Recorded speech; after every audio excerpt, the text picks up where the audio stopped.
Okay, Mayor, you can go ahead.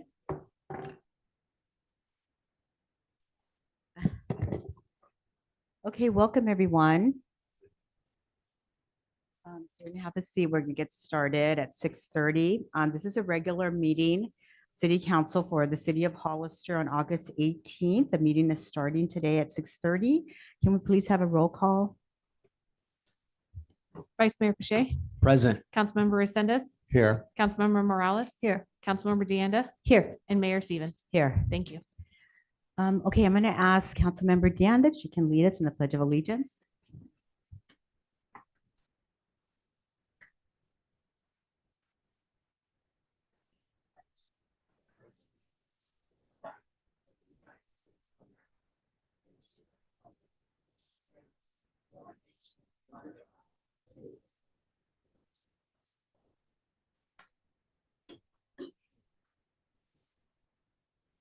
Okay, thank you for that. City Attorney, do we have anything to report on closed session? Yes, from the last meeting, Mayor, there was a motion from Mayor Stevens and a second by Councilmember Morales. The City Council voted 4-0 to join in the following litigation.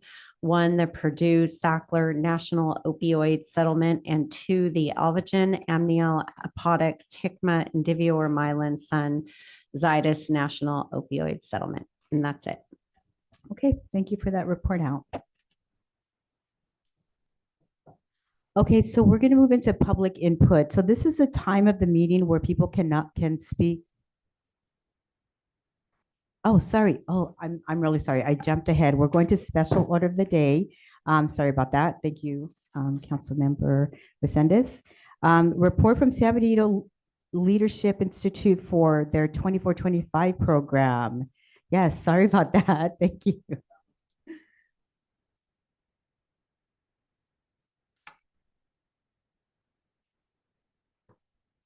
And good evening, Mayor Stevens and members of the council.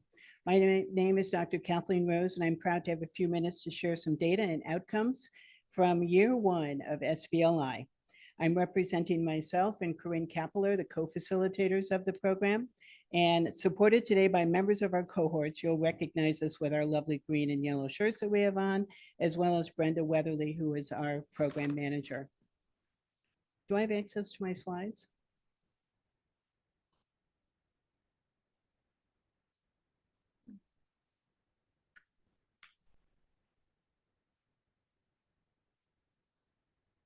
Thank you. And I'm assuming I can forward them. Okay.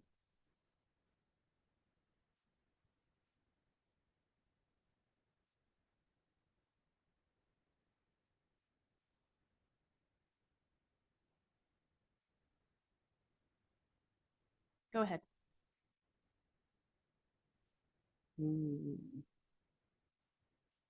Okay.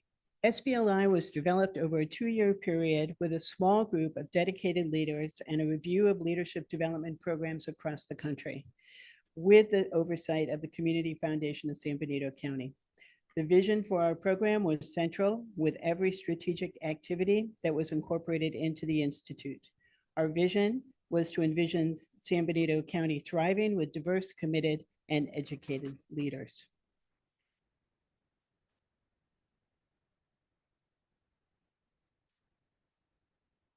I'm here today to give you some data and some outcome data about our class after the conclusion of our first year.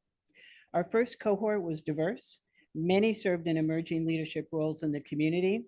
All members of the cohort came motivated to do more in the community, develop leadership skills, and give back specifically to this county. We assigned the cohort to affinity groups. We had 25 in our first cohort. We had 5 affinity groups to create an opportunity for deeper connection and to explore interpersonal leadership traits and values with application to real-world leadership challenges. This slide illustrates the leadership environment that were represented in our first cohort. Our program design focused on building leadership capacity and identifying personal strengths aligned with complex leadership decision-making procedures. Thank you. It all began with the Clifton Strengths Finder, an assessment that all members of our cohort did prior to coming in for the very first session. And it focused on building attributes with individually designed activities that we incorporated throughout the year. All members were required also to observe and analyze a public meeting, board or advisory group, as well as participate in an equity challenge throughout the year. Each program day had a member of the community who came and provided a leadership legacy noontime speech about their own personal leadership journey. Panels were formed to highlight nonprofit groups, government relations, and more. We had them in each of our program days. Each month, our planning team assessed the program and made modifications as appropriate as we went through the year. We brought in case studies, real-world scenarios, as well as a full day at St. Francis Retreat, where we did a simulated society day-long event called SimSoc.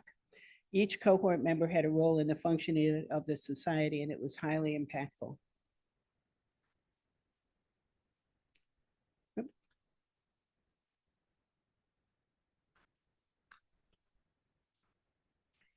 One of the central outcomes of SBLI from the beginning was to develop emerging leaders who would take on community leadership roles in the future. It's here in San Benito County specifically. So group, are you ready to do that? All right.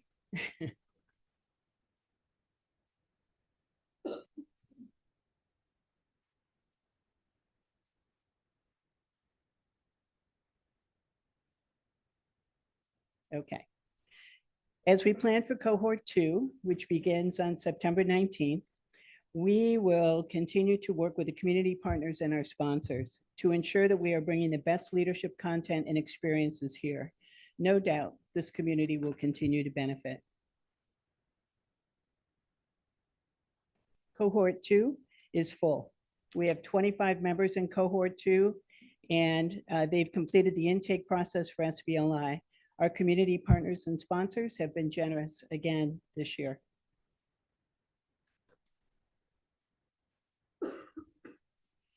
Moving into the 25-26 year, Corinne and I met individually with the cohort participants last week, and so we've had individual interviews with all of them. We are very excited about the diversity of this group, and we look forward to September. We appreciate the support we've received from the City Council. Your help helped to launch this program. So in addition to all of our sponsors here in the community, thank you so much for supporting SBLI and community leadership. Thank you. Thank you for that presentation. Appreciate it. Okay, and good luck with the next cohort. I look forward to seeing all of you in leadership positions, especially with the city. That'd be awesome. So thanks for that. Okay, so now we're going to move into the public input section. This is a time. Mayor Stevens, I do have one speaker for Oh, that item that we just had. I'm sorry. No problem. It's Richard Way.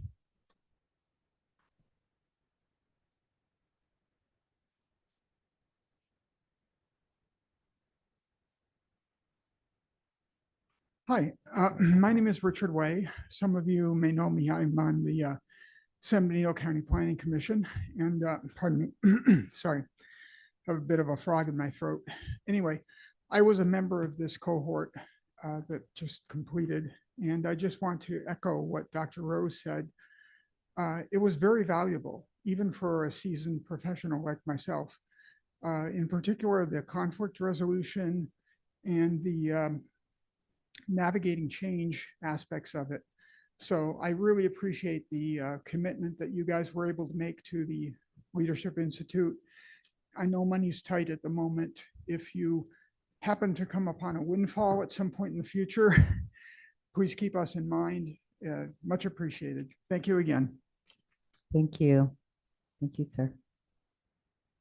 Mayor, just have a comment, if you don't mind. Yes, go ahead. Thank you. I just want to say thank you very much, and to the participants, thank you for the investment in our community members that are currently leaders that are changing the way, not only for our county, but for every single resident that's here. And these are the people that are going to be here in 3, 5, 10 years. And so thank you for that commitment. And also building strong partnerships and relationships because they do last a lifetime. So thank you very much. Thank you for that. Any other members of the council want to say anything? Vice Mayor, go ahead.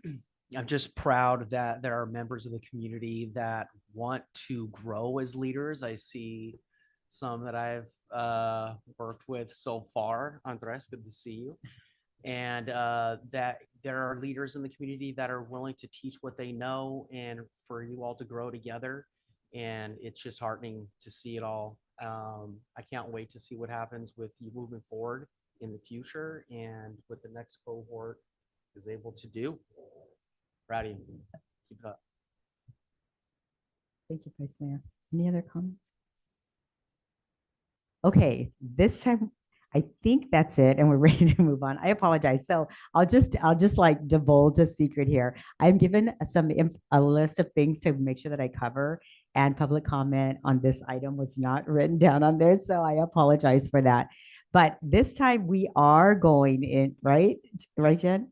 Okay, now we are going in to public input section. This is a time for anybody to speak on any item that is not on the agenda. So you need to make sure that you fill out a speaker card, bring it up to our city clerk up here. Please, when you come up to the podium, you state your name and your city for the record, and speak to the council. If you're on Zoom, then just raise your hand on Zoom. And if you're on your phone on Zoom, then press *9. We will have a maximum of 30 minutes per item, and then 30 minutes per subject.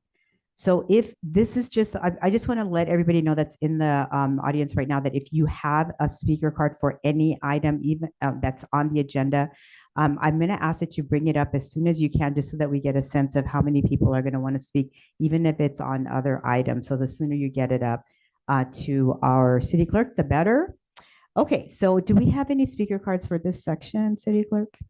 Mayor, we do not have any speakers for this portion of the agenda. Okay, great. Thank you.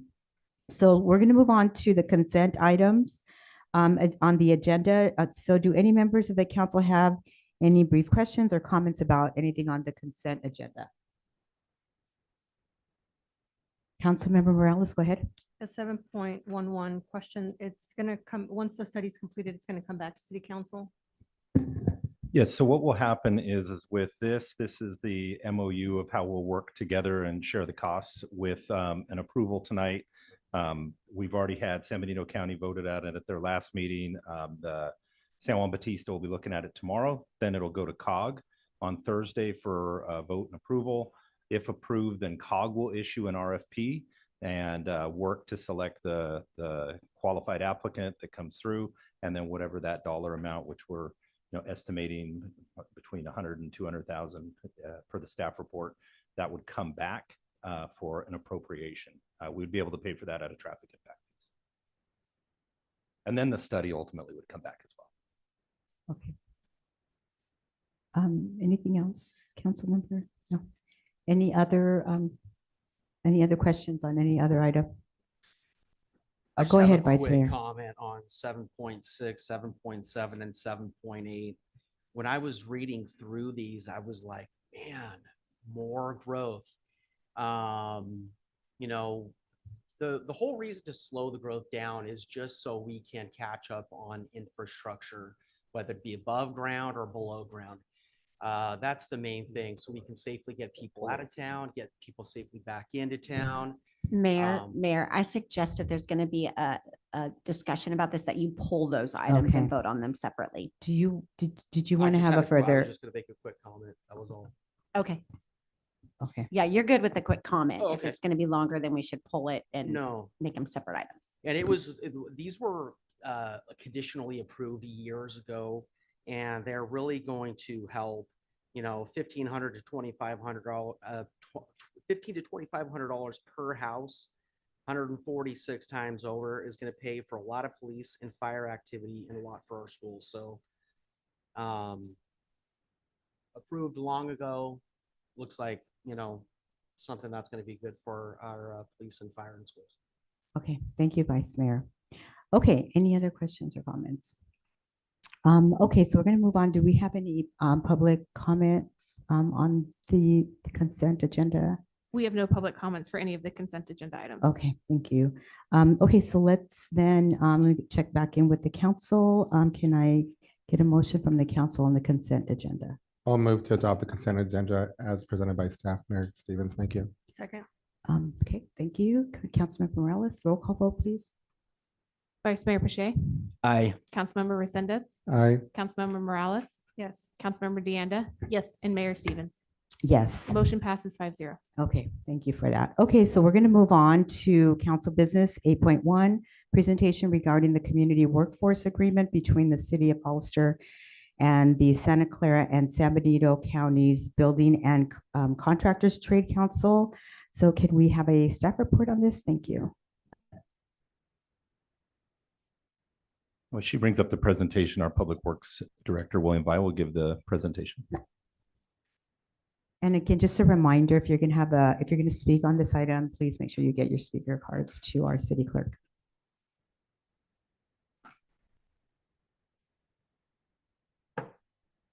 Good evening, Mayor and City Council. This is an item that was requested by council to bring back some more information. So we put together this presentation that kind of covers the basics of it and has some information about some of the projects that we've completed with the project labor agreement, community workforce agreement. So community workforce agreement is a pre-hire collective bargaining agreement with one or more labor unions that establishes the terms and conditions of employment for a specific construction project. CWA must be a single agreement covering all labor organizations representing the building and construction employees involved in the project and covers all contractors and subcontractors working on the project. A CWA is a type of project labor agreement that includes community-oriented commitments relating to equitable workforce development, social justice, small business support, and other issues. On August 23rd, 2023, City Council gives direction via consensus to draft an ordinance requiring the use of CWAs for public construction projects valued at $250,000 or more. December 4, 2023, City Council adopts Ordinance 1241, requiring the use of CWA for public construction projects valued at $250,000 or more. Ordinance 1241 amended Section 3.06, purchasing of Title III, Revenue and Finance of the Hollister Municipal Code, required PLA and CWA for public works projects valued at $250,000 or more. Added Section 3.06.290, which formalized the California Uniform Public Construction Cost Accounting, or CUPCA Act, which was adopted by City Council on June 5th, 2023 via Resolution 2023-211. Updated the purchasing limits of the city manager and department heads in alignment with other surrounding cities and counties. Other clarifying and or administrative changes. December 4th, 2023, City Council adopts Resolution 2023-248, authorizing the city to enter into a community workforce agreement with the Santa Clara and San Benito Counties Building and Construction Trades Council. The agreement term is for 3 years, beginning on January 16th, 2025. A 3-year rollover provision if parties do not meet to discuss changes prior to the expiration of the first 3-year term.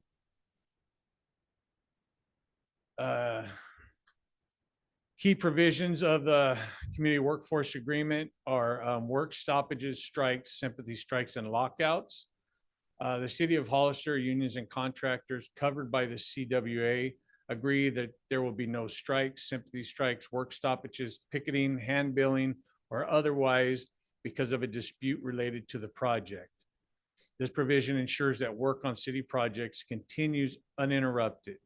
The section also describes the arbitration process to be used to resolve such disputes. pre-job conferences.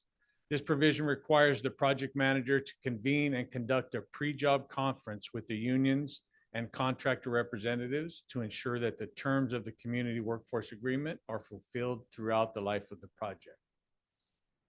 Union security and referral. This provision requires all contractors to recognize the unions as the sole bargaining representative of craft employees covered by the CWA, and requires contractors performing work on the project to utilize union registration facilities and referral systems to fill craft job requirements. More key provisions are wages and benefits. This provision requires contractors to pay contributions to vacation, pension, and other deferred compensation plans, apprenticeship, worker protection and assistance, and health benefit funds established by the applicable master agreements for each hour worked on a project. Apprentices and helmets to hard hats. These provisions require contractors to employ apprentices from California state-approved joint apprenticeship training programs and to utilize the services of the Center for Military Recruitment, Assessment, and the Veterans Employment Helmets to Hard Hats program. Grievance arbitration procedure provision outlines the process to resolve disputes between the contractor and unions related to interpretation of the community workforce agreement. Here's some information about some apprenticeships. According to data obtained from the Building and Construction Trade Council, BTC, there were 9 local residents employed on the recently completed 2024 citywide roadway improvements project through various contractors and subcontractors. There were no specifics on gender, apprentice status, or previous military provided. And according to a study conducted by smartcitiesprevail.org, there were more than 67,000 students training in apprenticeships in 2020. And according to data obtained from BTC, there are 3 other nearby cities, not all necessarily similar to Hollister, that have PLAs, and 3 counties. This was one of the items that council wanted a comparison. So San Jose, it's not exactly comparable to Hollister, but they have a PLA with a threshold of $1 million plus the CPI increases. Watsonville has a threshold of $600,000. Mountain View has no threshold, and all 3 counties have a threshold of $2 million.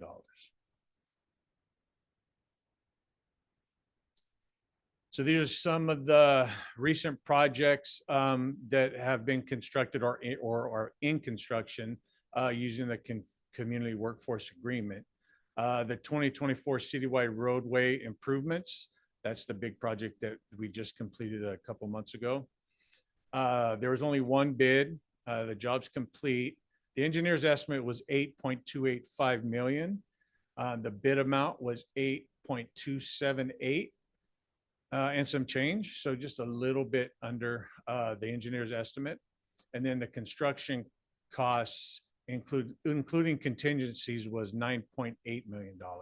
And most of that is from, or all of that is from change orders. So we had some issues underneath Monterey Street. There was some concrete underneath the asphalt that we weren't aware of. So that cost a little extra to go through that concrete to put in the storm line that was there. We had some tree removals that were associated with some lifting of the curb and gutter and or sidewalk, and some in conflict with driveway approaches or ADA ramps. And then there was we extended some of the sidewalk replacement so that it would match up better with what was already called out on the plans. And then we did extend a small portion of pavement that was between a grind and overlay and a slurry seal. It was a small piece that wasn't called out in the plans, but it kind of looked odd with an older piece. So we did a little dig out there to repair large pothole and then paved over that so that it all kind of matched up. That was right on 4th Street. Then section 1 grind and overlay. William, if I may jump in just really quick.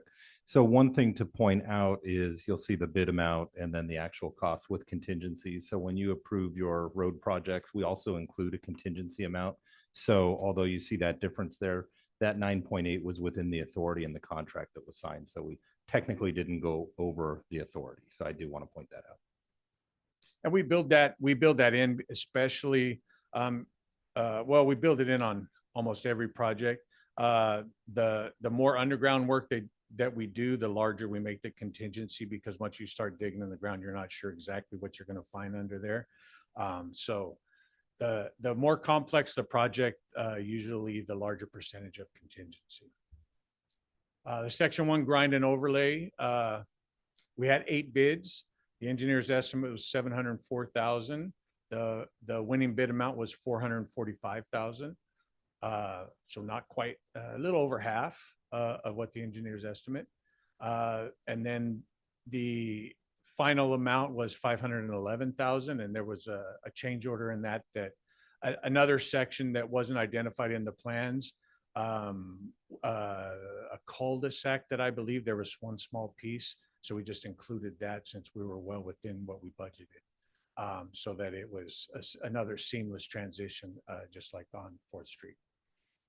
West Gateway Roundabout, 2 bids total. It's currently under construction. The engineer's estimate was 4.5 million. The bid amount was 3.4 million. And since we're still in construction, we don't have a final. There was one rather large change order to that'll show up once it's done, to replace some sewer manholes that weren't identified in the plans. And once they started doing construction, they were in fairly bad shape, really old manholes, like the one that we had to replace right in the middle of Graph last year, 2 years ago.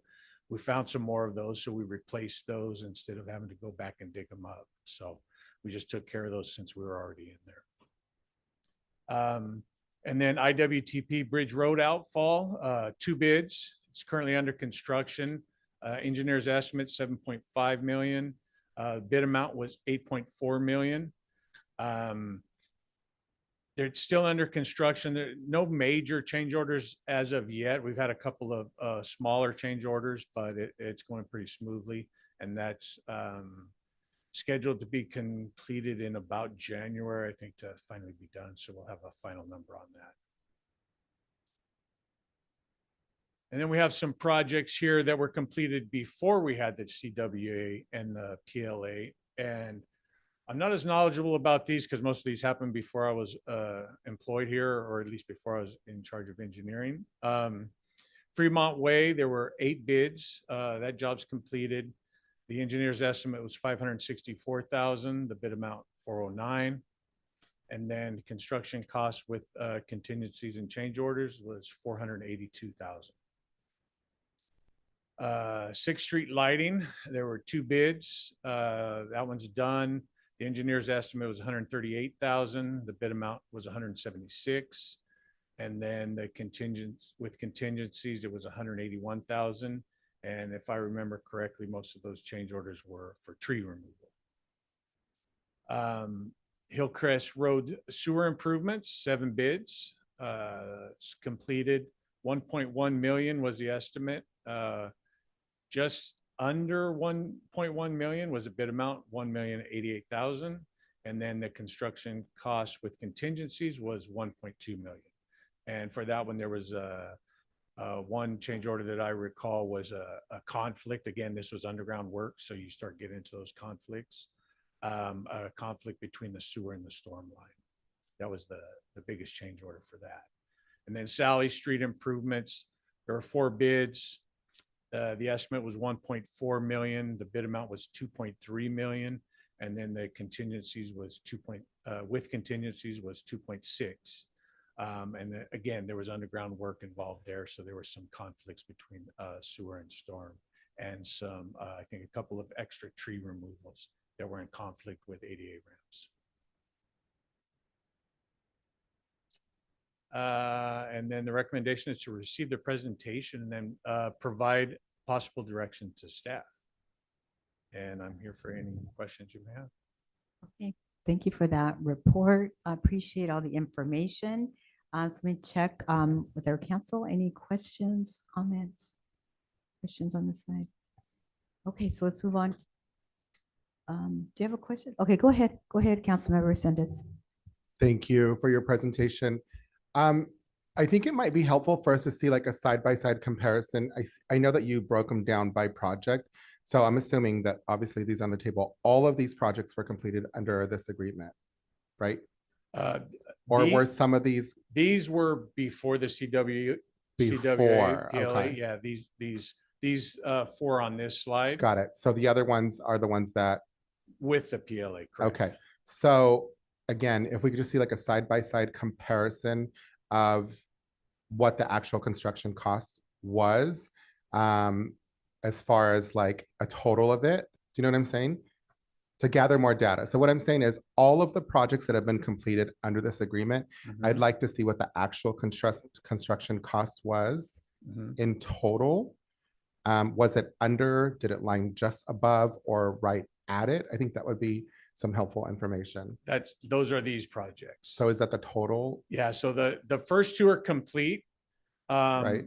So the engineer's estimate is what, when we design it, we get an estimate of this, what we think it's going to cost for budgeting purposes and things like that. The next number is what the winning bid was. And on the first one, there was only one bid. Right. So that was like right in line with the engineer's estimate. And then the final cost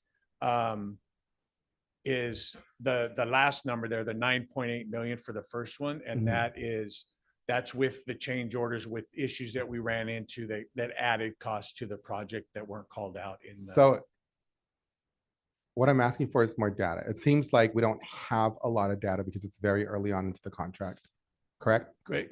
Very Okay. few projects, correct. Great, thank you. And then how many more do we have roughly until, let's say, the end of the contract? What is that, a year and a half? About a year and a half. And correct. then roughly, what would you say, how many more projects? And will we have the numbers of those projects?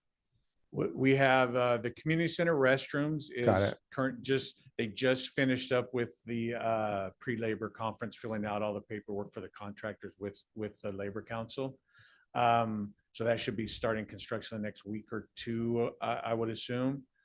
That's one that's out there now. We have a couple projects, I would say maybe 3 to 5 in the next year and a half. And are those road projects? Some of them are streets. Some of them are, we've got a sewer line project that we're designing now. That might start construction before this agreement is up. Okay. Off the top of my head, we have the CIP plan, the 5-year plan that I could pull those projects up, what's scheduled, if we have funding for. But off the top of my head, I can't remember all of what they are.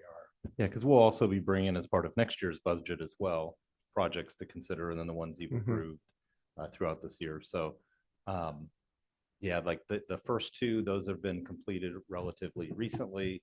They're still, and then the other ones are maybe have started just a few months ago. Right. So, yeah, it's a little early to tell. I think that's what I'm getting at. It's a little premature to tell what the cost savings, if any. So again, I want to hear from the public, obviously, but I'm more inclined to say that I'd like to see some more data, and I'd like to continue forward with the agreement so that we can reassess it when we have more data. Does that make sense? It does. It does. All right, thank you. Okay, thank you, Councilmember Resendez. Other questions or comments? Okay, so let's go into public comment. We have speaker cards. How many Yes, do we have? by Mayor the way? Stevens, we currently have 18 speaker cards. Okay, so here's what we're gonna do to the members of the audience, because we do have a lot of speakers. We're gonna move forward. I'm gonna try to move you guys forward a little bit quickly. So it looks like we don't have a lot on other items. I think I'm gonna need to reduce the time just a little bit because we have to keep within that 30-minute period. So I'm gonna reduce it to 2 minutes per speaker. So I appreciate those of you who planned your comments ahead of time. If you can just find a way to shorten it a little bit so that it's within the 2 minutes. And I apologize for having to do that, but we need to keep this within about the 30-minute period. Okay, so let's go ahead with our first speaker. Thank you. Okay, and I'll call out the names and I'll call the person following them, and I will apologize. Reading the handwriting and also pronunciation if I miss any of them. So some of you have handwriting like my own. Our first speaker is Nick Colon, to be followed by David Perez. Mayor Stevens, council members, thank you for having us here, allowing us to speak on behalf of this community workforce agreement. My name is Nicholas Colon. I've been a proud resident of Hollister for the past 7 years, living in Santana Ranch community. I'm a Marine Corps combat veteran and a disabled veteran. And today I serve as an instructor for the Sheet Metal Workers Local 104. I primarily teach out of the San Jose and Castroville facilities, but occasionally have to travel to Livermore or Fairfields to work with the apprentices there. I entered this trade through the apprenticeship program back in 2015, which gave me the skills and stability to provide for my family. The same program now allows me to train the next generation of skilled workers. I love Hollister, the atmosphere, the people, especially in that community that I'm a part of, is deeply rooted in this agricultural background that makes the city absolutely unique.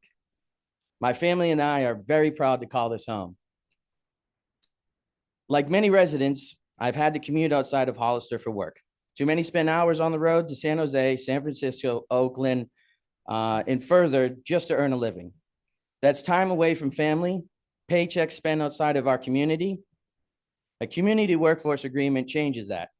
It helps keep the jobs here, supporting Hollister families, strengthening our tax base, and fueling local businesses. A CWA is about fairness and opportunity. Creates an even playing field where union and non-union contractors compete under the same standards. Nobody's excluded. Nobody gets an unfair advantage. Every contractor has a fair chance to win the work. Every skilled worker has a chance to build up our city. The CWA also opens the door for veterans like myself. Through programs like Helmets to Hard Hats, it provides National Guard reservists and transitioning service members a direct pathway into the trades. It means men and women who serve this country can come home, build a career, and support their families right here in Hollister. Thank you, Mr. Colon. Appreciate your comments. Next speaker. Our next speaker is David Perez, to be followed by Sergio Medina. Hello, Mayor, Councilman. I just wanted to say thank you for the agreement. My name is David Perez. I've been a apprentice for 1 year now. I've been in the trades for about 4. So I just want to say thank you for the agreement. Thank you. Thank you, Mr. Perez. Next speaker. Our next speaker is Sergio Medina, followed by Ruben Vidal.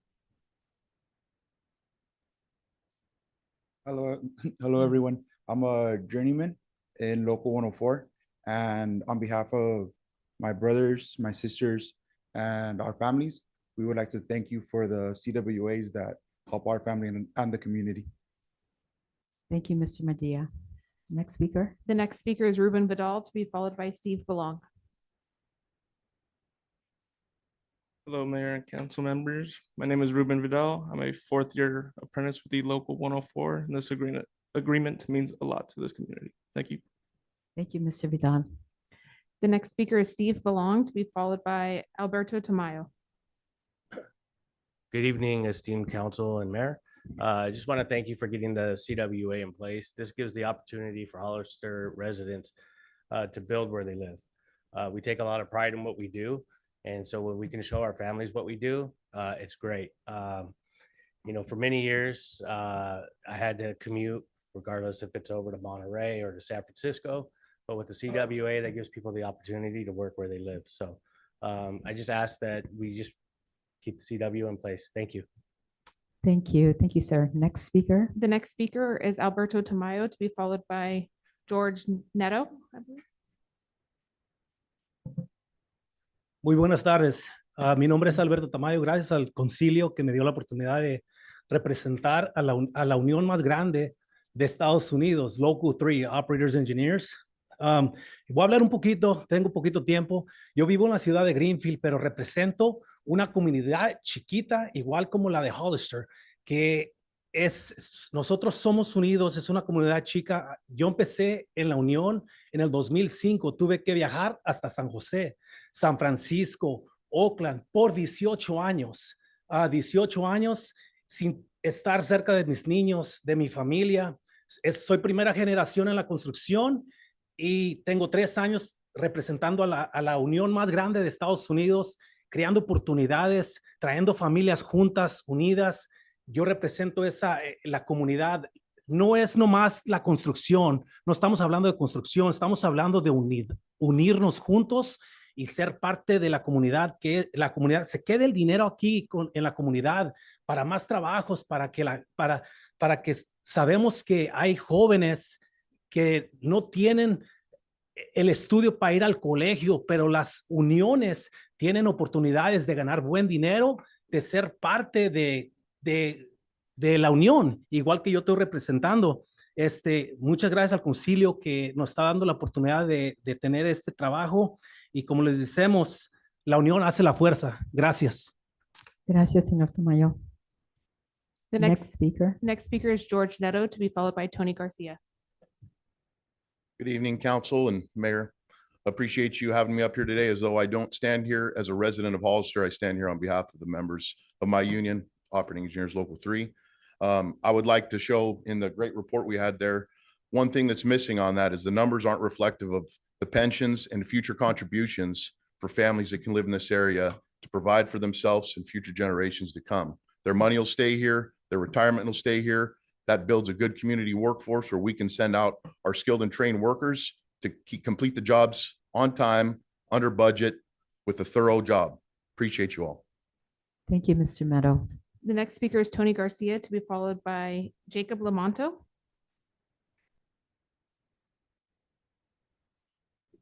Good evening, Mayor and council members. Thank you for your time. Tony Garcia, business agent at Local 3, 23-year plus member, third generation. The CWA PLAs, our members greatly appreciate them. Gives them an opportunity to work in their neighbor backyard, build like everyone said, and be proud of what they've done. You can talk to their kids about it. And also what meant a lot to me is being able to get off of work and get home at a decent time and spend time with what their kids do after school, whether it's cheerleading, football games. You guys are huge on football in this town. That's a huge part of, go out, make a good living wage, and then spend time with your family members. And we appreciate if you move forward and continue with the CWA. Thank you. Thank you, Mr. Garcia.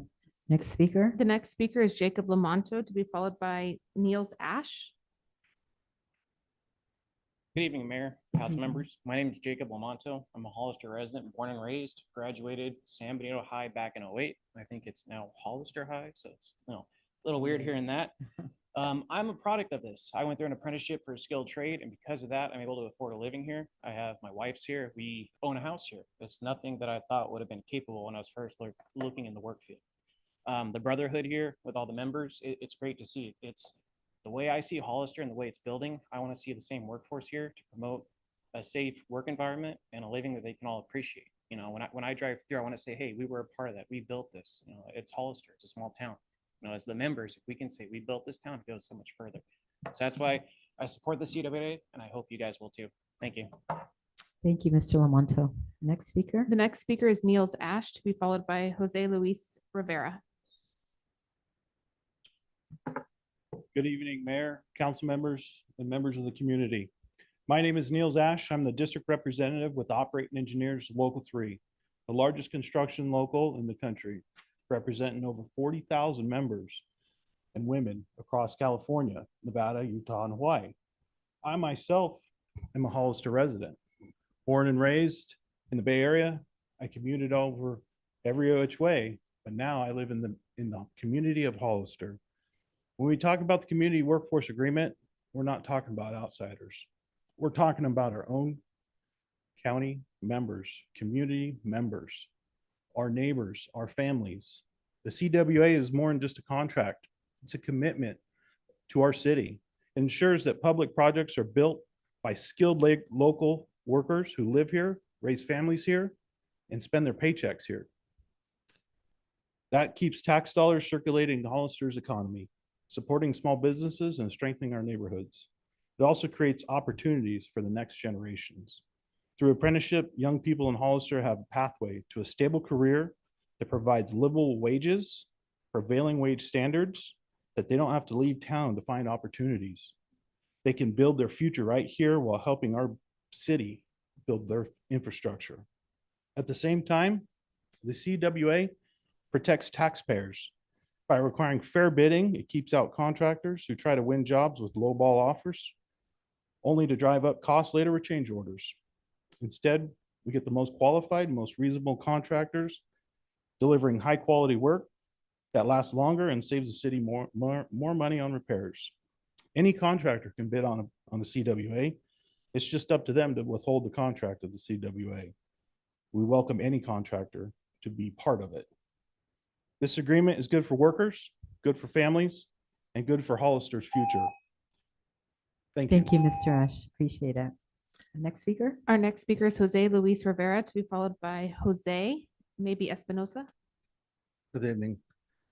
I wanted to say thank you for this agreement that you guys hold in Hollister. I got many members that live here, that working here, that they can spend more quality time with their families. Thanks to that, provide medical, pension, but to show them that it's a right way to do things, but they can keep honest wages.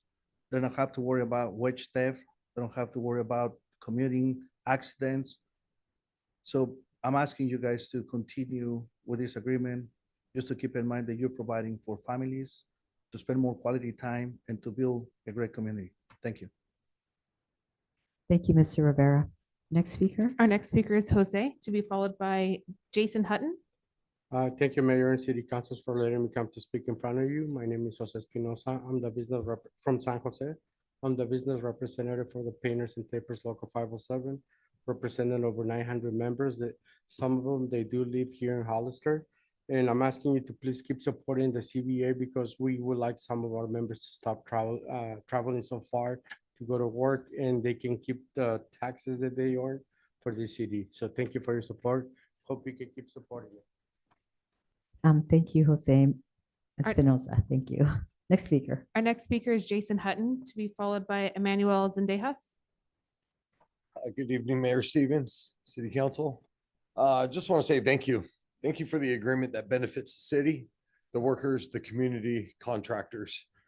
My name is Jason Hutton. I'm business representative for Local 104 Sheet Metal Workers. I get the privilege of representing a little over 2,500 members here in the South Bay area. Thank you. Thank you very much for this community workforce agreement. It helps create a level playing field, helps prevent wage theft, and we could all agree that it's community. Every families that make up this community deserve to stay in the community and work here. Thank you. Thank you, Mr. Hutton. Next speaker. Our next speaker is Emmanuel Zendejas, to be followed by Paul Bruno. Okay. Good evening, city council members and mayor. I thank you for your guys' time. I'm a local 104 member. I've been a local 104 member for 21 years. I'm very proud to be a local 104 member. And I took part on contributing back to my union by becoming on the executive board. And I want to give back to my union and brothers and sisters. I also work as a general foreman for a large contractor, mechanical contractor. And I see my union brothers and sisters, they come in early and they're sleeping in their cars because they're from here. And they can't work in the neighborhood, and they're not able to be here, or else we would have a lot more members in here. But they're attending to their family as they're going to wake up at 3 o'clock in the morning to drive and sleep in their car. I get to work and I see them. They're there every day. I want to give them the same chance that I have. I'm able to work real close to home. And that's what that's why I'm here, represent my union brothers and sisters. Also, he brought up a really good presentation. We got a lot of bad actors out there. And I know you was talking about you need something comparable. I understand that as union contractors, we provide a skill and we provide really good as-builts. He was talking about there was foreseen work that wasn't seen, where they upcharge, they backcharge. Those bad actors, it costs more money. If it was done by union workers that could provide detailed as-builts, it's more transparent. You won't get back charged. And you won't get these bad actors, doing change orders. Thank you for your guys' time. I appreciate it. Thank you, Mr. Zendejas. Next speaker. Our next speaker is Paul Bruno, to be followed by Jared Sanchez. Madam Mayor, members of the council, my name is Paul Bruno. I'm the owner of Monterey Peninsula Engineering. Thank you for having me today. Your ordinance 1241 governs purchasing. And then if you look at the whereas section, it refers to, quote, operational efficiencies, end quote, and the intent, quote, to protect and maximize the use of public funds. A project labor agreement is in conflict with your own stated goals. There was no input from the merit shop contractors when this was put in place. There was no negotiation. Instead, the prior council adopted what the union set before them, and it was very restrictive. The community received no specific benefit from this special interest provision. PLAs discriminate against nearly 90% of the construction workforce, those who choose not to join a union. Let me repeat that. 90% of the construction workforce chooses not to join a union, and a project labor agreement excludes them from working in this city. Many of those people live here. You need to look no further than the city of Watsonville to see the failure of the PLAs. They've experienced less competition, higher costs, lack of local participation, and projects unable to move forward. Your own example so far, your 3 large projects that have been bid with PLAs have only had 1 or 2 bidders, fewer bidders than before. And that 8.2 million citywide project, big project, largest of your PLA projects, only 9 residents on that project, and residence is not clearly defined. Residence doesn't necessarily mean Hollister residents. They use a loose description of what a resident is. You could be local if you're hired out of a local hiring hall. You could live in Pittsburgh, California, and be considered local on hiring. So reconsider what that might mean. I ask that you reconsider and consider rescinding your PLA. Thank you. Thank you, Mr. Bruno. Next speaker. Our next speaker is Jared Sanchez, to be followed by Jim. Hello. Hello. I'm an apprentice with Local 104, and I've seen firsthand how important it is to have skilled, qualified workers on city projects. When the best contractors are supported, the work lasts longer, and the community benefits in the long run. CWAs make sure the right people are doing the job and that residents like us aren't left paying more later through constant repairs. Thank you for having an agreement that protects workers and our community. Thank you, Mr. Sanchez. Next speaker. Our next speaker is Jim, to be followed by Anthony Viscuso. Hello, my name is Jim Piazza. I represent myself and family and friends in Hollister. PLA ensures a public construction project lead on time, on budget, and to the highest safety standards by setting clear terms for wages, training, and working conditions up front. PLAs reduce the risk of costly delays, labor disputes, inconsistent practices across contractors. Importantly, PLAs recognize local hiring, as we've heard from before. They ensure that taxpayer dollars invested in these projects are our own community, creating good paying local residents, apprenticeships, and good for young workers, and opportunities for small minority businesses to participate. In addition, PLA's standardized safety practices ensure every co-worker on the job, whether from a large firm or subcontractor, is properly trained and protected. That translates to fewer accidents, lower liability, better quality outcome for the city, and long-term keeping project on schedule. Ultimately, PLA's about accountability and equity. It guarantees that projects are built efficiently, workers are treated fairly, and the community sees a return on the investment to our residents. By adopting PLAs, the City Council will strengthen our local workforce, deliver reliable infrastructure, and keep projects moving forward just smoothly.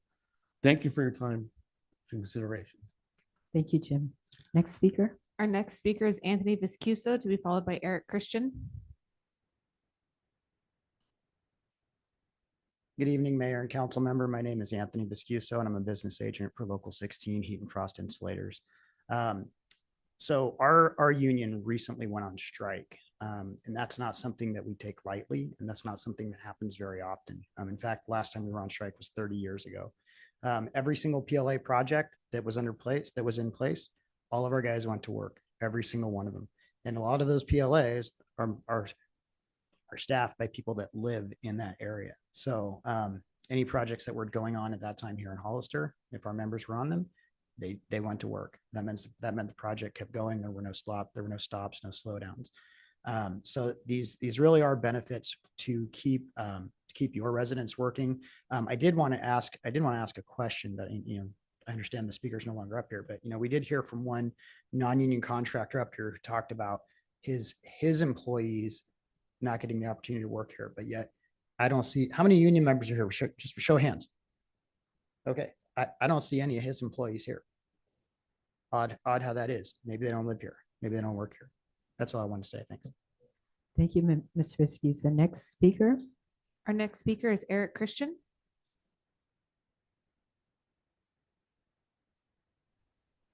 Can you hear me? Yes, we can.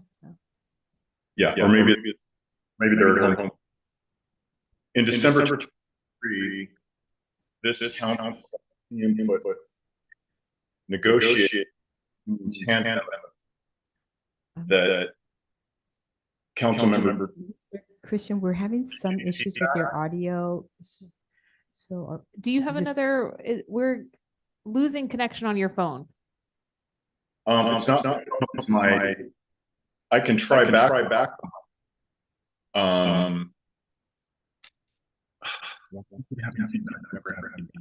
I'll try back. I'm sorry.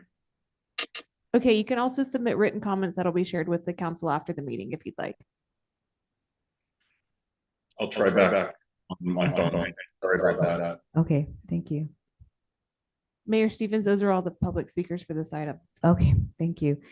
If he comes on afterwards, then can you just maybe get something in writing from him? Okay, great. Thank you. Okay, so we're going to close public comment and I'm going to check in with my fellow council members to see if anybody wants to speak. Councilmember Resendez, go ahead. All right. So I want to introduce myself, Roland Resendez, president of the San Benito County Office of Education Teachers Association, which is a member of the California Teachers Association. A lot of you guys know me as a city councilman, but I'm also a union member. Second of all, I want to say thank you to everyone who came out here today, in particular, the people who live here in Hollister that took time out of your day to come over here and speak to us. I want to see more input. I'll be quite frank with you, right? I think it's a little premature. This CWA was adopted by the previous city council. We are in the middle of a 3-year contract. We're, I think, 1.5 years into the contract. So I'd like to see what the remainder of the contract looks like. I do have concerns. I brought them up before. I'm going to say it again. Obviously, budget's always a concern when you're sitting up here, especially with the budget that we inherited from the previous city council. So please keep that in mind moving forward. I know some of that is out of your control, but that is something that is very, very important to me. Opportunity as well. I would like to see if there's any other ways for us to include local business owners, local workers that choose not to be unionized. Just talking about the remainder of the contract, and then maybe we can revisit it later on. Somebody brought up the comment about driving up costs. That's always a concern for us. I know that like some of the, I've heard that non-unionized like garbage people will drive up costs, and we have come across that problem here before. So please, let's keep an eye on that. Again, this was something that was adopted by the previous council. We're right in the middle of the terms of it. I think that given the information and the presentation that we got from staff, I would like to finish out the contract, see what the numbers are, and then revisit this conversation in about 1.5 years. Thank you guys again. And I would like to see local workers on all of those job sites as well, if possible. Thank you. Thank you. Thank you, council member. Any comments from this side? Okay, go ahead, Vice Mayor. Okay. So I brought this up because as a public servant, we need to be good stewards of public funds, right? We need to do the right thing with, it's not our money, right? It's the public's money. And we're given a direction and we listen to the public and we need to do the right thing. It's like Spike Lee said, right? I like the benefits that I'm hearing. Military veteran, the helmets to hard hats. I like hearing that. Safer projects. Nobody wants to get hurt on the job, no matter what you're doing. Nobody wants to fall off a ladder. You don't want to slip on a whiteboard and get injured in school. You want to have safer projects that are completed on time and under budget. Better quality work on capital improvement projects is huge. We want to see these things last a long time. I look at some of the sidewalks in town, and I know I brought it up before, but some of the brand new sidewalks in California 25 on the west side, they're already all thrashed, they're cracked, and there's like an inch of like disparity between that crack. It's literally like an inch. Somebody with a wheelchair with those little wheels on the front, the big wheels on the back, could get hemmed up on that. And then right around the corner on Meridian, you got some 30-year-old sidewalks. They look pretty great. I don't know who Lindgren Construction is, but it's stamped right on there. It's like 1991. Timely completion of projects is big, and settling disputes before they happen would be great, but stopping work stoppages before they happen is important too. So I want to see these benefits. When I look at the data, I agree with Councilmember Resendez. One of the reasons I brought this up was I wanted more bids and I wanted to see some more competitive bids on each project. I just don't know if the data is out there quite yet. We looked at mainly the number of bids in the slide, so thank you for the presentation, Mr. Villa, and the over under on the budget. I'm not totally sure. We're right in the middle of it, and let's see what happens. That's all I had. Thank you, Vice Mayor. Councilmember Morales, go ahead, please. No, thank you. Thank you, everyone, for coming to speak. We know you have a full and busy day. I appreciate the comments. I think we don't have enough data to kind of compare. But what we do know is community workforce agreements are here to protect not only the employees, but the community, whether it's a city or county. We know historically, at least throughout the state of California, that they work, they come in, the quality of work is there because of the extensive training that is in place, the provisions of each organization that they put in place, whether it's veterans or women or our community that needs support. We know that there's, if there are conflicts, that there's the infrastructure to address it, which includes that the work will continue so that the project is complete and on time. I think what it does not prohibit anyone from bidding any contract. What it does prohibit is people being taken advantage of, like wage theft or trafficking, like we saw in other areas. Issues with safety standards that are just not there if there aren't protections. We're also providing our community or reinforcing that we believe that people should have medical benefits and a pension. And those are values, I think, at least that I have, that I want to protect, that people should have the ability to provide for their family with a fair wage, to be protected and provided medical care, and have the opportunity to one day retire with dignity and respect. So I completely support. I want to thank everybody for coming and sharing your experience. And we definitely do need more data because we know that they work. We just want to see if it works here in Hollister. And so in order for us to really determine that, we really need to just complete and have a little bit more information on the projects. Okay, great. Thank you, Councilmember Morales. Okay.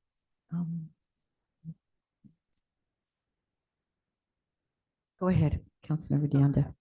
Thank you for coming out. Just brief comment. I still need to go visit a training facility. I look forward to it. So I will be doing that soon. I want to check out what y'all are up to. So yeah. I did one of those tours and it was very impressive. I have to just say, very impressed. Okay, so thank you all. And I just want to echo what my fellow council members said. Thank you all for being here tonight. I appreciate all the comments, including all the diverse comments. We will obviously be coming back later next year. We have a year and a half left in this agreement. And so look forward to your continued hard work, your commitment, and to looking at your projects. So thank you all for coming here. We will be back with some more information, hopefully in about a year or so, as we consider the agreement that for the next round. So thank you all again for being here. And then we're gonna go ahead and close this item. Thank you. Thank you. Okay, so let's move on to the next item on the agenda, 8.2. This is a resolution establishing a business advisory commission and adopting the proposed bylaws. So can we get a staff report, please? Yes, Mayor Stevens, City Clerk Jennifer Woodworth. This is follow-up on direction that was given by the City Council at the May 19th regular meeting to form a business advisory council. So the bylaws are included with the resolution, and so it includes the requirements that the City Council discussed at that May 19th meeting, including that the BAC or Business Advisory Commission will be made up of 5 members, all of whom must be owners of a brick and mortar business in the city, with at least one member recommended to be a business owner in the downtown area. That BAC will make recommendations to the City Council to enhance the capability of Hollister businesses to succeed, and will also help enhance communication with, increase opportunities for, and improve the economic viability of the business climate for businesses within the city. So that's what this item is. And so bring it back if you have any recommendations for any changes to the bylaws, we can make those. Otherwise, you can go ahead and adopt them. Okay, thank you for that report. Any questions or comments from this side of the table? I'm not seeing any from this side. I just have a quick Go ahead, Vice question. Mayor. I read all the documentation. I usually read the documentation more than one time for just about everything. When it comes to brick and mortar, I definitely agree. At least one of the members should be from the downtown area. Does it have to be like a goods-based business, or can it be goods and services? Meaning, like, could they sell insurance, or can they sell legal services, right? Like bricks and mortar, what I understand that to mean is you have a physical office location. Yes, Vice Mayor Pache, my recollection from the council discussion was that it didn't have to be a retail business that you mentioned, but it could be services, but that they would have an actual physical location that anyone could visit. So that's my recollection. Thank you. Any other questions, comments? Okay, let me, I'm gonna reserve mine till after public comment. So if we can have any speaker cards on this item? We have no public comments for this item. Okay. Oh, we have one. Okay, we have a latecomer. Okay, go ahead. Okay. And do you want to keep it at 2 minutes, or do you want to increase it to 3? We can move to 3 now. Okay, go ahead. Okay. I'll be brief. I just wanted to thank the council, mayor, council members for even considering this. And I really do believe creating an opportunity to see economic development thrive. You know, who better, you know, as you guys as policymakers understand, business owners themselves are policymakers, right? We drive policy in our own business. We understand process and protocol, but a lot of the times, many of us don't understand the legal and legislative process at the local level. And this is where I think that the two minds can meet. And I know that we've had issues that, you know, throughout the city of businesses trying to start up and not understanding, and all these different firewalls or different things that are maybe meant for their protection, nonetheless, they don't understand. So it kind of creates this negative sentiment. I do believe this is an opportunity to actually change that, to actually drive positive focus where the businesses themselves are actually helping inform your discretion. And at the same time, as you guys consider policies, then at that point you start to create, I think, a unified business and local government community. So we actually start to see our community thrive. So I really appreciate you guys bringing this forward. Thank you, Mr. Hernandez. Appreciate your comments. Okay, so I'm going to close public comment section. And so the only thing that I will just comment on is that obviously I am in full support of this. I think this is a great idea.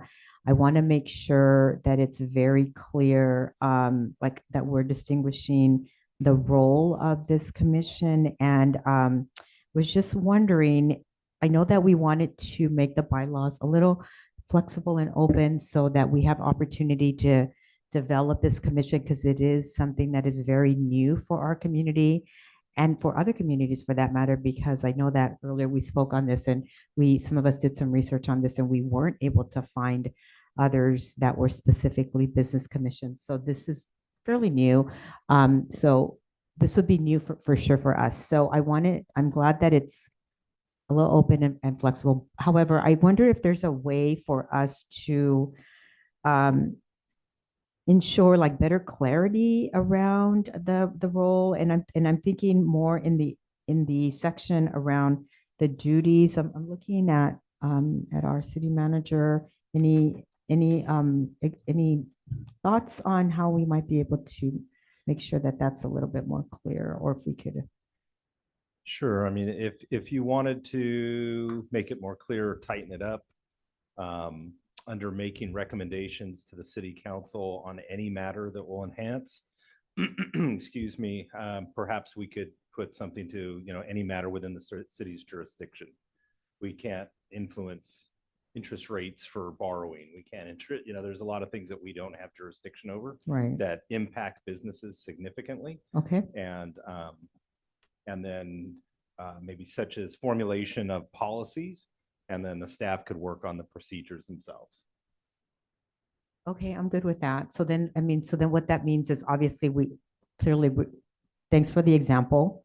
We can only affect change that is within the authority of the city. And then also that this is really about policy recommendations for city council. So I appreciate that. Yeah. Okay, I like that. So I want to include that in whatever change to the draft that we can make. Go ahead, Councilmember Resendez. Yeah, that seems much more specific. So thank you for that, Mayor Stevens. I certainly will support that as well.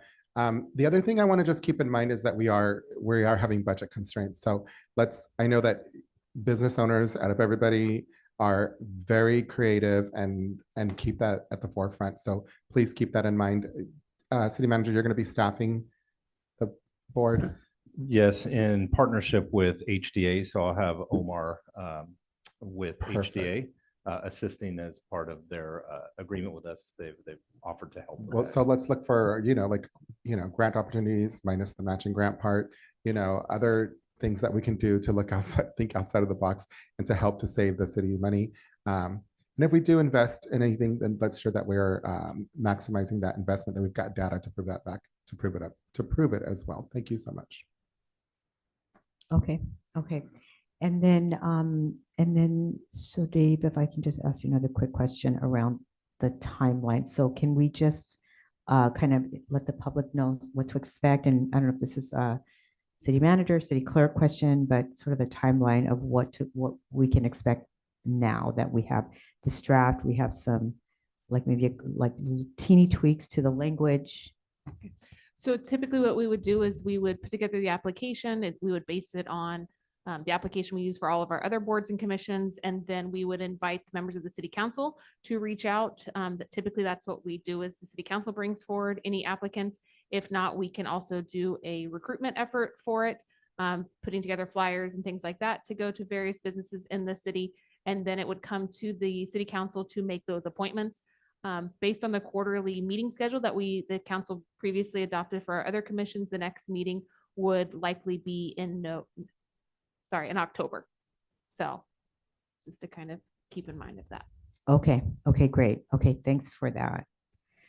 Okay, so any other questions, any thoughts, comments from other guys? Go ahead, Vice Mayor. I just am a big fan of the idea because, there's a lot of work that city staff does up here. We do, I'd say, a pretty good amount of work just going through these agendas and getting everything down and figuring out what to do and how to represent your district or the whole town for that matter. It's good to have some boots on the ground, some eyes on the street, and hear directly from business owners like what they're feeling and thinking, what would improve business for them. So I think it'd be really helpful to have additional information coming in, help us get some fresh ideas as to how to improve things. Okay, great. Thanks for that comment.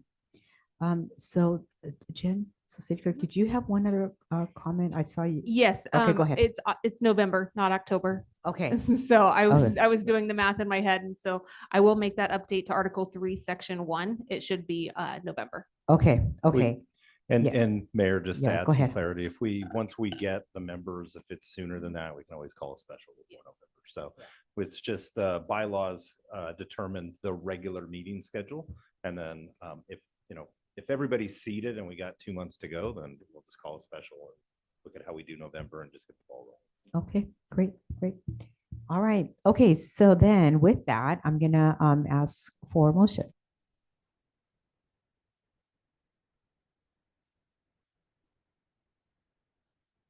Okay. Move to adopt, Mayor Stevens. Yeah, Is and then that with- with with- the recommended with- As amended. revisions? Yes. Go ahead. I'll second. Okay, and all in favor? Aye. Aye. Okay, so that was passed. Thank you for that. So I just want to thank you, Mr. Hernandez, for your input on this. It was really, really thoughtful, not just today, but throughout the process. So thank you for that. And then I'm going to encourage my fellow council members to get your appointments in as soon as possible. And I will send you the application as soon as possible, so you can share that with your Okay, great. constituents. Thank you. Okay, so let's move on to the next item. So the 2024-20 through 2025 civil grand jury consolidation report response. So can we get a staff report? Yes, thank you, Mayor. So what you have before you this evening are the two responses. The civil grand jury released their consolidated report for 24-25, where they look at various functions of all the local municipalities. For ours, they looked at contract administration and the Hollister Animal Shelter. And so what we've done is we have two draft response letters for your consideration this evening. Each one shows the finding, the recommendation, and the response. With your approval, then what we would do is, Mayor, you would sign, I would countersign, and then we would submit them to the presiding judge. And with that, we would, that process is done. And then next year, they'll start that process again. Well, they're actually starting it now. So. Okay, thank you. Any questions or comments from the council on the report? I just have Okay, hold on a second. Councilman Morales, did you have your hand up? Yes. Go ahead. I have a request. I think for the contract administration piece, if we can have a list of like the master contracts, a list of all the contracts during the budget as we're going through that piece so that it's included and we get that twice a year during your mid-year budget and during the, just so that we are just aware. That would be the only thing, but I read the responses and that they were very appropriate. Thank you. Okay, thank you. Thank you for that, council member. Go ahead, Vice Mayor. I'm just curious as to like where these the report findings, where they originate from, like, you know, contract administration and Hollister Animal Shelter. Are these complaint driven? Do they come from the community? And can somebody explain just a little bit more about that? Just So for they my benefit. they can be complaint driven. They can be something just the grand jury's interested in looking at. So oftentimes grand jury members will attend the various council meetings or board of supervisor meetings. If something piques their interest, you're going to see a lot more because you're made up of 3 cities and 1 county. So you'll probably see a report on the city of Hollister quite frequently as these grand juries meet, but it can be a number of things to get their attention. Okay. Thank you. Thank you. Okay, any questions or comments from the side? Okay, I'm not seeing any, so can we move to public comment? We have no public comment for this item. Okay, so I'll close public comment. Any other final questions, comments? I just got a quick comment. Okay, go ahead. Go ahead, Vice Mayor. I just want to mirror what staff has said in our City of Hollister's response to the civil grand jury report. The civil grand jury, they sure put a lot of time and effort and diligence into the report, and I certainly appreciate them doing that. You know, most things that human hands have made, when there's a human component, it can be improved upon, right? Nothing's perfect. And that includes city services like planning and building and animal control. Training, I used to be a sales trainer at Verizon, and training of staff, it's important. Improving administrative services is important. Transparency is important. And when it comes to the city and county and working together, making sure everybody contributes their fair share, that's also important. And administration of services and collaboration between Hollister City and San Benito County will continue to improve. I'm confident of that. And I just wanted to thank the civil grand jury for the report. Great job on the response. Sounds really good. Okay, thank you, Vice Mayor. Okay, so let's see, are we taking any action on this? Or we're just approving the responses? Yeah, you need a motion to approve the responses. So can I get a motion, please? Motion to approve. I second. Okay, and all in favor? Aye. Aye. Okay, thank you for that. And so we will move on. Next item, discussion of potential lobbying ordinance for the city of Hollister. So can we get a staff report? Yes, me again. So this is another follow-up based on council's previous direction. There had been a request previously for staff to look into the lobbyist ordinance that was adopted by the San Benito County Board of Supervisors. Based on the direction at the April 7th meeting, City Attorney's Office drafted an ordinance based on that county ordinance with the additional language that was related to lobbyists identifying themselves and their clients upon addressing any legislative bodies, city staff, and or city officials. This was at the direction that the city council gave. One other thing that I do want to note in the ordinance, under the definition of lobbyists, there is a definition of contract lobbyists. The one included in the draft ordinance is the one that the San Benito County included. However, I did want to report out because at that meeting, the city council asked about FPPC regulations. And whereas the county says that a contract lobbyist is one who has received or has entered into an agreement for compensation of $1,000 more for any services, that include engaging in lobbying activity during any consecutive 3-month period. The FPPC defines that lobbyist as an individual who receives $2,000 in a calendar month. So I just wanted to note that difference, just so you're aware, since you did ask about the FPPC definitions of a lobbyist. So the draft ordinance is before you to be able to provide feedback on, and then if the city council is okay with it, then we will bring it back for a public hearing and introduction at a later council date. Thank you. Okay, thank you for that report. Questions, comments? Go ahead, Councilmember Resendez. Thank you. City Clerk, if I'm not mistaken, we can go with what the county, we can make more restrictive, not least restrictive. You can, it's your own ordinance, so you can do it however you'd like. I was Okay. just reporting out on that FPPC. I appreciate that. I just think, yeah, for the sake of consistency across municipalities, I would just keep it at what the county has, and the threshold be 1,000. Thank you. Okay, any other questions or comments?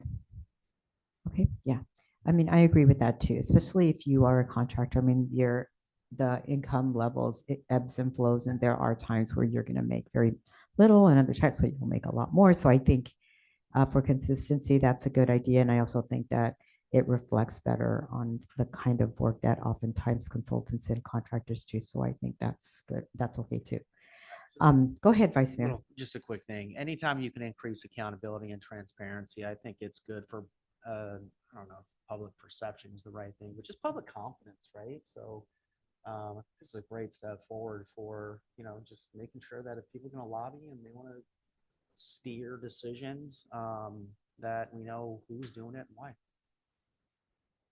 Thank you. Yeah. Okay, let's go to public comment.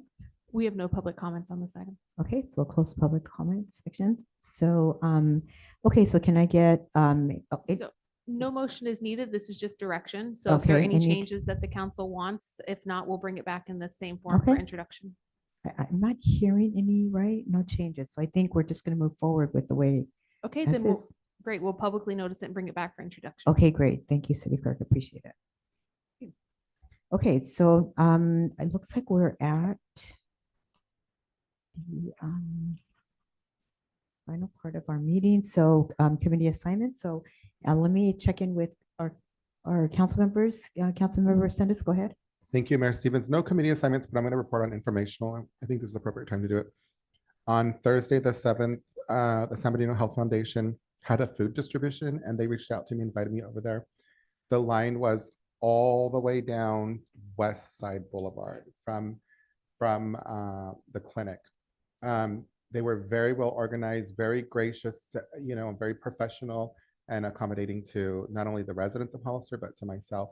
So it was really, really, I also saw our PD out there as well, helping to direct the traffic and whatnot. So I took the opportunity to give out cards and to talk to people. I only stayed for an hour because it was right after work and I had another meeting right after. So I just wanted to put that out there and thank them publicly for that. Thank you. Okay, great. Thank you for that report. Councilmember Deanda, any reports? Okay. Nothing to report. Okay. This side, Vice Mayor, go ahead. Yeah, so last Wednesday, August 13th, I had the pleasure of the owner of the Association of Monterey Bay Area Governments meeting, and it was about public transportation for some affected groups that, struggle with getting around the whole Monterey County, Santa Cruz County, and San Benito County. It's literally like a half an inch thick, and ours is only like 35 pages, but I haven't been able to, in that amount of time, absorb this information and condense it down into something that's super condensed. But AMBAG has a coordinated plan, consists of these following elements for Monterey, San Benito, and Santa Cruz County. They have inventoried existing transportation-related services. They have assessment of the transportation needs for youth, seniors, persons of disabilities, persons of limited means, veterans, students, and limited English proficiency community members. So these specific groups, strategies and activities and/or projects to address these gaps between the current transportation services and the needs, and recommended prioritization of these strategies and activities under projects. Yet to dive into it, but I'll report a little bit more on the next meeting. Okay, great. Thanks for that report. Councilmember Morales. Yes, I will have the seniors meeting, I think this Wednesday. So I look forward to coming back with the report, and then I'll check the schedule on 3C and hopefully we'll give a report back on that too. Thank you. Okay, great. Yeah, we're looking forward to that. And thanks again for stepping up to the seniors. That was a really important one. Yeah. Oh, that's right. New one for you too. Thanks for that. Appreciate it. Okay, and then I have a couple things to report on. So I participated in LabCo last week, and we had some really good discussions about just things that are happening locally around land use. And I'll just report that we have the public community member vacant. So there's an opening there. So anybody from the community who's interested in participating as a community representative for LAVCO, you can get an application in. We're going to be looking at that at our next month's meeting in September. So get those in. We hope that we get a lot of applicants. We have a lot of people to choose from. And then also, I will be attending a conference, a LAVCO, the LAVCO group nominated Mayor Jordan from San Bautista and myself to go to the Cal LAVCO conference in San Diego in October. And so I will be going to that, which will be really a great learning experience. I'm looking forward to that. And when I go, I'm excited I'll be able to come back and give some information about what I learned there, because I think especially as a new member of LAVCO, I think that's going to be really enriching.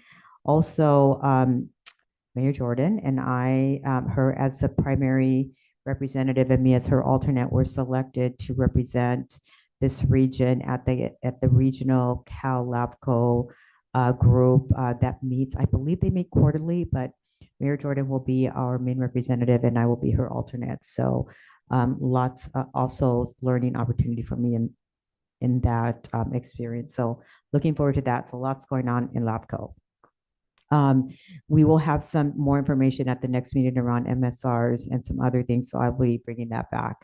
Lots of just business things that we attended to at the last meeting. And then I'll just let everybody know as well that I and City Manager Dave Marioni, we met with our Congresswoman Zoe Lofgren last week, and it was very eye-opening meeting. We got a lot of information about what's happening in Washington, especially those things that impact our community. And unfortunately, the news is not great.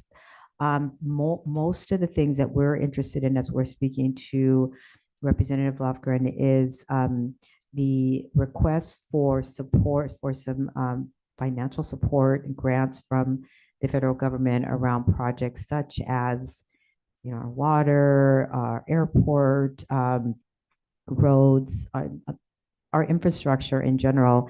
And it looks like a lot of those projects are kind of on hold because there's a lot of uncertainty around funding coming from the federal government. So we will keep on that. We do have some support from our representative around how we can move forward and find ways to get some other resources in a different way for those similar type projects. So Dave, thank you for being there and at that meeting, and we will see how we can find, I don't know if workarounds are is the right word, but ways to still tap into some of the resources that are we believe still available to local communities. So that was very eye-opening. And just as an FYI, Congresswoman Lofgren is very supportive of San Benito County and City of Hollister, and has just like welcomed whatever support that she can offer to us locally. So we'll continue to be talking to her. Okay, so that's all I have to report. So we will move on to city manager's reports. No, I would just echo the comments you made about our meeting with Congresswoman Lofgren. It was very informative and very productive, and I appreciate the opportunity to join with you. Yeah, agree. Ditto. Thank you. Okay, so I think then, do you have any other things to report? Is that it? That's it. Okay, so we're going to move into closed session. So we'll take a 5-minute break for council, and then we'll clear the chambers and move into closed session. I'm if I sorry, can you read have them, to read the closed session. Sorry. Yes. Go ahead. Okay. Read that, and then we will move into break. Okay, I'll be quick. Conference with labor negotiators pursuant to Government Code Section 54957.6. Agency designated representative, City Manager David Marioni, and City Attorney Mary Lerner. Employee organizations, Service Employees International Union, SEIU, Local 521. Hollister Firefighters Union, HFFU, Local 3395. Hollister Peace Officer Association, HPOA, and unrepresented employees. Next item, conference with real property negotiators pursuant to Government Code Section 54956.8. Property Briggs Alley, alley adjacent to 427 San Benito Street, and Browns Alley, alley adjacent to 650 San Benito Street. Agency negotiator, David Marioni, City Manager, under negotiation, terms and conditions. Next item, conference with legal counsel, anticipated litigation pursuant to Government Code Section 54956.9. Significant exposure to litigation pursuant to paragraph 2 or 3 of subdivision D of Section 54956.9 of the Government Code, 3 cases. Okay, thank you for that. And we will now go to a quick break, and then we will move into closed session. And I'll just announce for the record, we do not have any closed comments on Okay, closed session. thank you for that. Okay,